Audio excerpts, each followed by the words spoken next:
في القصة هنا يا صحابي بطلها اسمه يون، وكان مختفي فترة كبيرة قوي عن المدينة، لكنه رجع لعيلته بعد كام سنة، بس رجع أقوى وأحسن من الأول، وهيقابل عمه وقرايبه وابن عمه، وهيتصدم من اللي حصل له، وهيقرر ينتقم وياخد حقه من اللي عمل له كده. هنشوف مع بعض يا ترى هيحصل ايه. فقبل ما نبدأ قصتنا لا تنسوا الصلاة على الرسول صلى الله عليه وسلم، ولا تنسى اللايك والشير والكومنت على الفيديو عشان ده اللي بيشجعنا استمر. ولو انت جديد في قناتنا اشترك وفعل زر الجرس عشان يصلك كل جديد. ويلا بينا نبدأ قصتنا. من 3000 سنة في واحد اسمه يون تشنغشان بينقذ حياة الناس وبيرجعهم بيوتهم باستخدام السيف بتاعه، وكان بيحارب عشانهم بكل قوته. كان دايما في كل مرة بيودع عيلته وبيقول لهم انه بيتمنى حياتهم تكون احسن من كده. 3000 سنة من الصراعات والحروب في الارض، واخيرا بقى الامبراطور اللي كل الناس بتحترمه وتقدره. ولحسن الحظ ان 3000 سنة في العالم اللي هو سافر عليه، وفي يوم من الايام مجموعة من الرجالة ماسكين حد ورابطينه. واحد منهم بيقول من غير يون تشنغشان كل اللي بقى في قصر يون مجرد ناس مقرفة. واحد تاني بيقول هو ايه اللي حصل لعيلة لين؟ بقى وحوش واستغلاليين اكتر عن مكانه الاول. عندنا العقاري لين وي. زميلهم بيقول ده عيلة لين بقوا تاني اكبر عيلة في القوة في مدينة تيان يو. واحد بيقول لهم لو ما كانش اختفى يون تشنغهان يلا هنقول ايه؟ يا ترى تفتكروا انه راح فين دلوقتي؟ زميلهم بيقول لهم مش مهم، حتى لو رجع يون تشنغهان عامة هو بقى شبه ابن عمه في كل حاجة، والواحد يدوس عليه افضل، وفعلا بيدوس عليهم برجله. فجأة جالهم يون تشنغهان. يون تشنغهان بيقول لهم ها انت شايف ان دي الطريقة الكويسة اللي تتعامل بيها معاه؟ فزميلهم بيقول هو فين الحيوان ده اللي يحط رجله على وشي؟ ازاي يجرؤ يعمل كده فيه؟ هو مش عارف انا مين وهيحصل له ايه ده يون تشنغهان. يون تشنغهان بيقول له ده صحيح، اعتقد عضلاتك وعظمك بقوا ايه حاجة ضخمة، باين عليك بتتدرب كتير في فنون الدفاع عن النفس صح؟ تفتكر ممكن اكسر عظمك النهارده؟ وطرحوا فعلا ضربه وقع على الارض. كل الناس واقفين مصدومين من اللي بيحصل، بيقولوا الحقوا ده رجع يون تشنغهان. ده كان من 3 سنين واحد عبقري قوي. الولد بيقول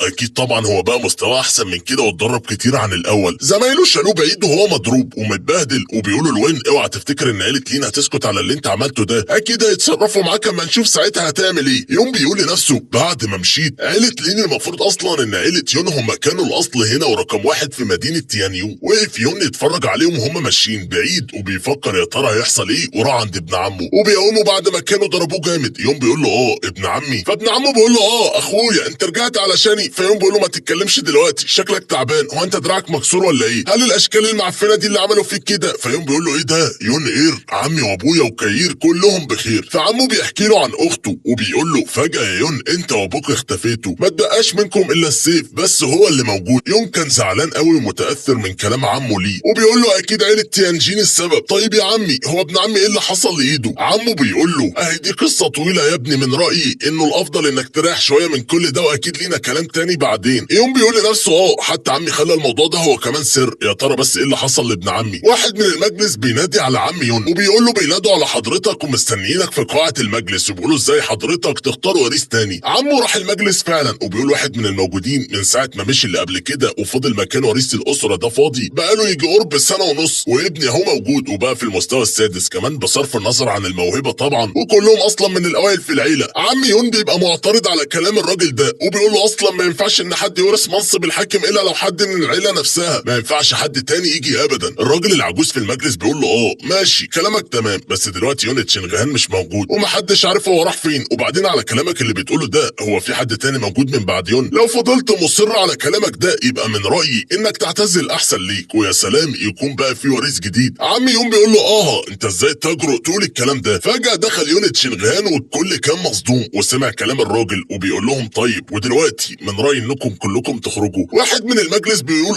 انا سمعت ان يون تشنغهان رجع فعلا، وبكده يكون فشلت خطه شيوخ المجلس الكبار، وكان في الاصل تشنغهان هو الوريث الوحيد في العيله، وكان فعلا ليه دور كويس قبل 3 سنين فاتوا. اكيد عيله يون هترجع تزدهر من اول وجديد. واحد من الشيوخ بيقول له انت فعلا احسن حد في المنصب ده، بس ممكن اعرف دلوقتي انت ناوي تعمل ايه بالظبط؟ يوم بيضحك على كلامه وبيقول له طيب ممكن اعرف دلوقتي هو ايه بقى اللي بيحصل هنا في المجلس ده، ولا بتعملوا ايه فيه؟ الناس في المجلس بيقولوا انهار لا ده مش عارف حاجه، باين علينا اتسرعنا ولا ايه؟ هو ده اللي هيعرف ينجح فعلا ويخلي حياتنا للاحسن ونعيش عيشه كويسه. فالراجل العجوز بيضحك وبيقول لهم مش قلت لكم ان يوم بقى واحد ضعيف وكان عندي حق في كلامي؟ باين كده عليك يا يون مش هتقدر تتحمل المسؤوليه وانك تكون الوريث في العيله. ابن الراجل العجوز بيقول له ايوه فعلا يا ابويا، يون مش كويس زي الاول ولا عبقري عبقري ولا حاجه، وعادي ممكن اقدر اغلبه في وقت بسيط قوي. يون بيقول له تمام كلامك ماشي، طب يلا تعالى ونجرب. ابن الراجل العجوز بيقول له عادي، انا اصلا مستواي اعلى منك خلي بالك. حاول فعلا الولد ده انه يقوم بنفسه ورايح يضرب يون بالبوكس، لكن مع الاسف يون عمل حاجز قدامه وما قدرش الواد عليه، وايده فضل يصوت منها من الوجع. فيون بيضحك وبيقول مين اللي ضعيف دلوقتي؟ فابن الراجل العجوز بيقول له انا هموتك بنفسي يا يون. فالراجل العجوز بيقول له اهدى يا ابني ما تبقاش متسرع كده، هو باين عليه راجل غريب. فيون بيقول له عمي بقول لك ايه، دلوقتي انا عايز تعلن ان انا الوريث الوحيد. فالراجل العجوز بيقول له لا مش هينفع الكلام ده معانا، انت ناسي الاسلحه؟ ماشي قدامكم شهر من هنا لدلوقتي. عم يون بيقول له لا بس الشهر ده هنلحق نعمل فيه ايه؟ مش هيكفي ومفيش حاجه هتتحسن خلال شهر، دي بصراحه انت انسان قليل الذوق. يون بيقول له ايوه بصراحه ايه ده شهر طويل قوي، انت اصلا اديني مهله 7 ايام بس وانا هغلبه. فالراجل العجوز بيقول له انت شاطر بقى قوي على كده وعندك الموهبه ماشي، بس ما تنساش كلامي اللي قلته لك النهارده، بعد 7 ايام انت اصلا مش هتقدر تغلب ابني، كل اللي عليك تعمله انك تتنازل بكل بساطه عن منصب الحكم وخلاص. الناس في المجلس بيقولوا بعد 7 ايام هيكون ايه عرض روعه، تفتكروا هيحصل ايه؟ السيد تشينغهان كسب النهارده من اول مره. واحد في المجلس بيقول بس يا ترى تفتكروا ازاي برضه انه عرف يغلب واحد مستواه اعلى منه بالسهوله دي؟ حاجه غريبه فعلا. عم يون بيقول له انت فعلا متهور قوي يا يون، بس خلي بالك الضربه بتاعته دي كانت قويه، ممكن كان يحصل لك حاجه. فيون بيقول له ما تقلقش يا عمي، بس كنت عايز اقول لك اني لو كسبت هو ايه اللي حصل لابن عمي شوان. فعم يون بيقول له بص انا بوعدك اكيد ان هعرفك بعدين ايه اللي حصل معاه. فيون بيقول لنفسه مع مستواي اللي انا فيه ده حاليا مش هقدر ان اكسب، المفروض ان احسن من مستواي عن كده، ده حتى لو خدت اي حبوب تقويني برضه مش هيكون كفايه، بس ممكن حتى احاول اشوف وصفه سحريه، والوصفه دي كنت اعرفها من العيله عندنا. بيحاول يون انه يفتكر الوصفه السحريه دي وبيقعد يحضرها علشان قوته تزيد ويبقى احسن من كده ويعرف يغلب ابن الراجل العجوز، ومفيش قدامه الا 7 ايام بس. يون بيقول لنفسه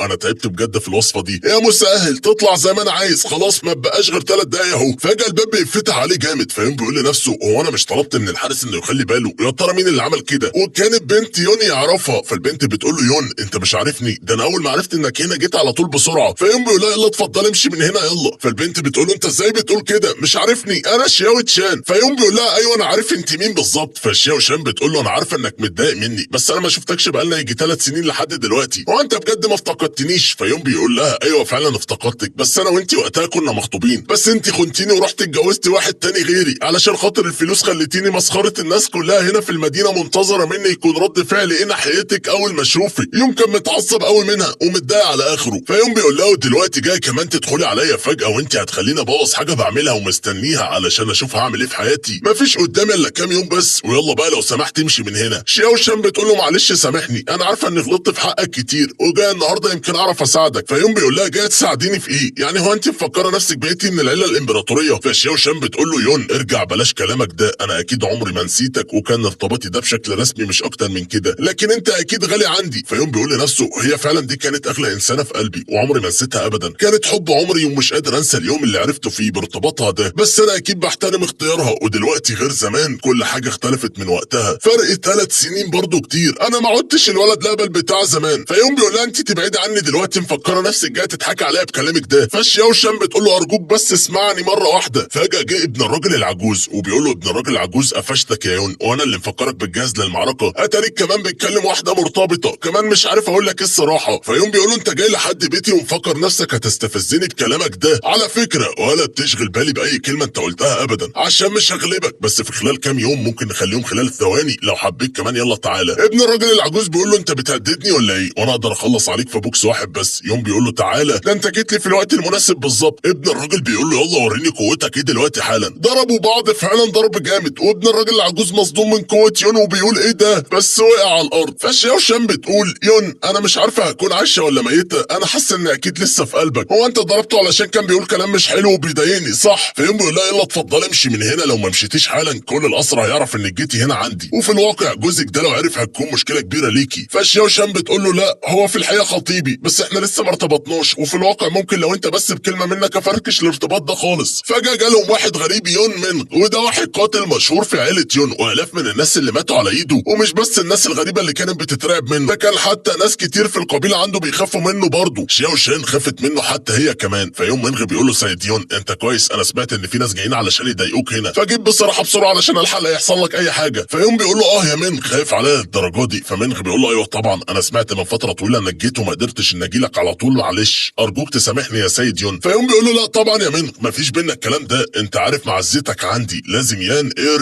يجي يشوفك اكيد. فمنغ بيقول له ايه ده يان اير رجع؟ طب ابوك وكاير اختفوا من سنه تقريبا، هم كمان وعيلتك. يوم بيقول له ما تقلقش يا منغ، انا اكيد هدور عليهم وهلاقيهم وهجمع لم شمل العيله من جديد. فمنغ بيقول له ماشي، بس لو في اي امكانيه اني ممكن اساعدك في اي حاجه زي دي يا ريت. فيوم بيقول له بص يا عم منغ، ممكن اطلب بس منك خدمه دلوقتي، انك تساعدني اشيل جثه يونيو ده عند ابوه العجوز، ويا ريت تعرفه لو كنت عايز تعمل مشاكل اكتر من كده عندي استعداد. فمنغ بيقول له ما تقلقش يا يون، انا هساعدك، اصلا المفروض ما فيش حد في قوتك، يلا مع السلامه اشوفك كمان 7 ايام. وفعلا يون قعد مع نفسه وكمل الوصفه السحريه بتاعت عيلته وصنع حاجات تقويه وخد حبوب كمان تزود القوه عنده. وفعلا يون زادت القوه عنده اضعاف مضاعفه، وكمان بقى حاسس نفسه قوي قوي ومحدش هيقدر عليه. وكان قاعد في هدوء بيجمع افكاره، فجاه جاله ابن عمه وهو بينهج. ابن عمه بيقول له هو انت فعلا يا يون قتلت يونيو؟ فيون بيقول له ايوه فعلا. ابن عمه اتضايق قوي وكان شايط منه. فيون بيقول له مالك يا ابن عم تشان، انت مندفع قوي كده ليه؟ فابن عمه بيقول له على الرغم ان يونيو ده ما كانش تلميذ عندنا في عيله يون، لكنه كان ابن الراجل الكبير في الاول او في الاخر. فيون بيقول له ما تقلقش يا اخويا، الراجل الكبير مش غبي يعني، واكيد اخره هيعمل ايه، هيجز على اسنانه والموضوع هيعدي. من الناحيه الثانيه كان فعلا وصلت جثه يونيو للراجل الكبير. قريبته بتعيط اول ما شافت الجثه وبتقول يعني اقول عليك ايه يا يون تشنغهان، انت فعلا واحد متوحش، انت ازاي تقتل ابن اخويا؟ الست بتقول له لازم عليك انك تاخد قرارك علشان خاطر ابن اخونا ده، لو سمحت ضروري ارجوك. فالراجل الكبير ضربها على وشها بالقلم جامد. فالست بتقول له بقى كده، ده انا بقول لك كلها كام يوم وهيواجه حد تاني من عيلتنا وانت في الاخر هتعمل ايه؟ الراجل العجوز بيقول واحد من الحراس يجي بسرعه وياخد الست دي من هنا، ما حدش يسمح ليانغ تشينغ دي بالخروج لحد ما ارجع. فالست بتقول له هو مش همك ان ابن اخوك مات او اتقتل؟ هتهربوا منين من العداله؟ فالراجل العجوز بيقول لنفسه يونيو ده ما كانش تبع عيلتي، بس كنت عامله انه تبعها وخلاص، انا مش هسمح لحد غريب يدخل عيلتنا، اما افكر اشوف هعمل ايه علشان عيله يون وما فيش قدامنا غير القتال. فيون بيقول لنفسه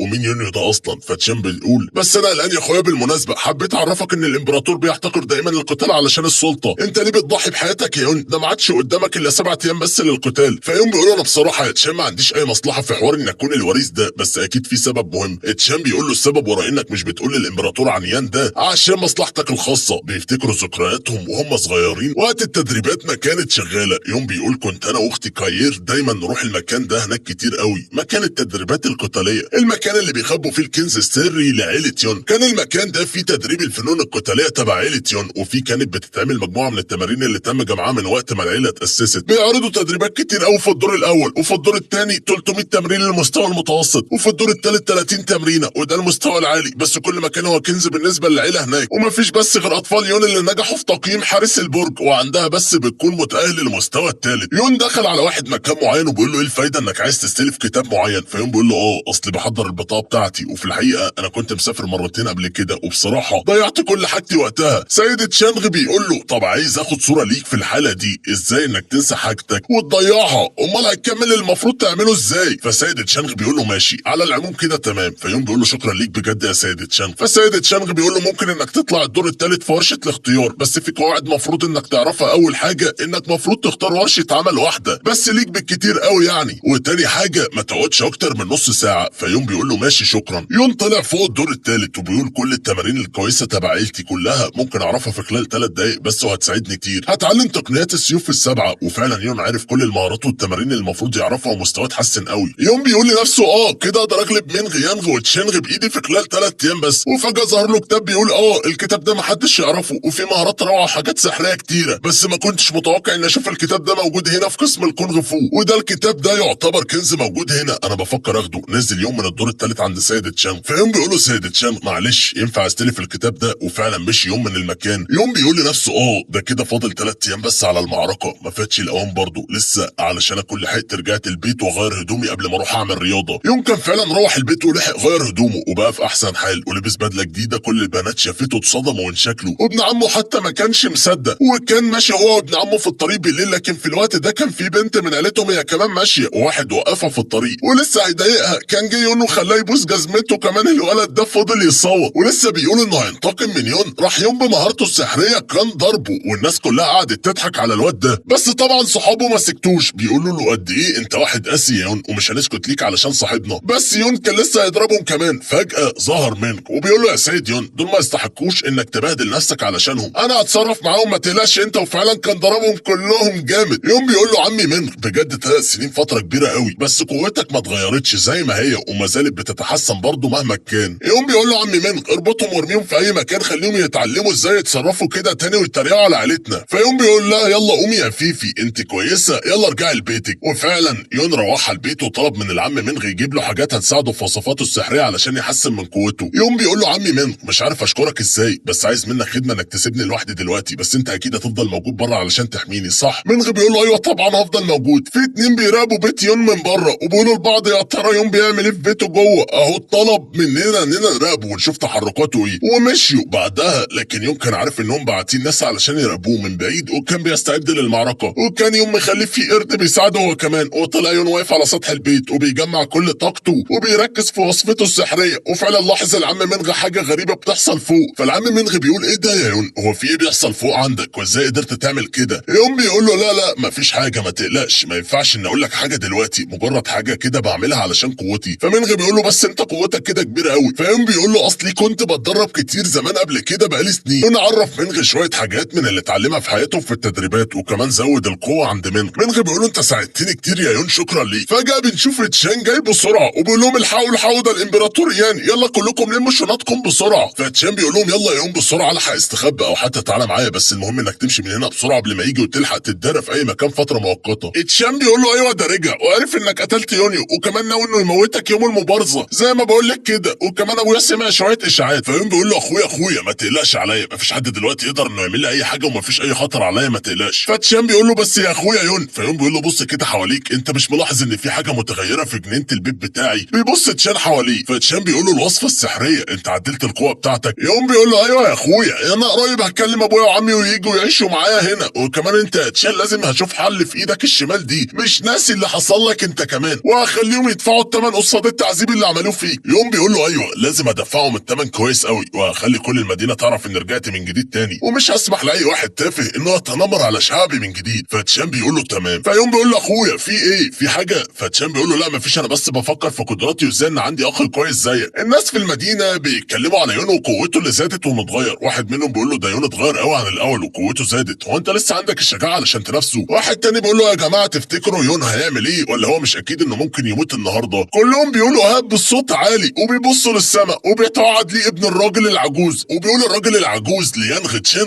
ما تكونش قاسي قوي كده. القاده الكبار بيتكلموا بيقولوا انت جيت يا شيخنا. الراجل الكبير بيقول له ايوه طبعا شكرا ليكم انكم جيتوا، ما توقعتش انكم هتقدروني قوي كده. فالراجل الكبير بيقول له طبعا انا مستنيكم في المبارزه اكيد ما بين ابني ويون. واحد من القاده بيقول له ايوه طبعا وهي دي حاجه نفوتها كده. واحد تاني بيقول له ايوه طبعا ده الشخص اللي كان في يوم من الايام واحد من عباقره مدينه تيانيو، واكيد طبعا مش هيتكرر الحدث ده الا كل 100 سنه مره. يوم بيقول لنفسه الراجل الكبير كان جاي وطبعا مش معاه عدد بسيط، ده جايب ناس كتير معاه كالعاده، بالرغم ان المفروض عمي كان موجود وهو اللي يتولى المهمه دي وده دوره. فيوم بيقول له واخيرا عيله يون هتنضف. واحد من القاده للراجل الكبير بيقول له اخيرا لينغ هيكون قريب وريث لعيله يون. فلينغ بيقول له لينغ جه علشان يموت يون. فتشان بيتضايق منه قوي. فيون بيقول له ايه مالك يا تشان؟ فيون بيقول له ده الامبراطور وي جه اهو. لكن تشان بيترعش من الخوف. فيون بيقول له بص زي ما اتفقت معاك يا تشان، بعد ما اخلص على ينغ هتوعدني تقول لي الحكايه ايه كلها. فينغ تشينغ بيقول له تعالى هنا انت هتهرب مني يا يون. فيون بيقول له لا طبعا ودي تيجي ده انا بستعد ليك. ينغ بيستعرض قوته قدام الناس. ينغ بيقول له واو انت فعلا استعملت كل قوتك من اول ما طلعت. فينغ بيقول له انت موتت يون يا يون، ودلوقتي يا ريت تبص للسما الزرقاء لاخر مره معلش. يون ضرب فجاه ينغ خبط خبطه واحده وقعته على الارض. كل الناس اتصدموا. ينغ بيقول له انت مفكر كده قدرت عليا، وكان بقه بينزل دم. فيون قعد يضحك وبيقول له كان نفسي بصراحه اضربك اكتر من كده. فينغ بيقول له انت حسنت قوتك يا يون. فجاه بيسقف واحد من الناس وبيقول له بصراحه كده ما اتفاجئتش علشان هو واحد عبقري، بس اللي موجود في المدينه كلها ما خيبتش ظني الحقيقه، ولا ايه يا امبراطور تشان؟ فتشان بيقول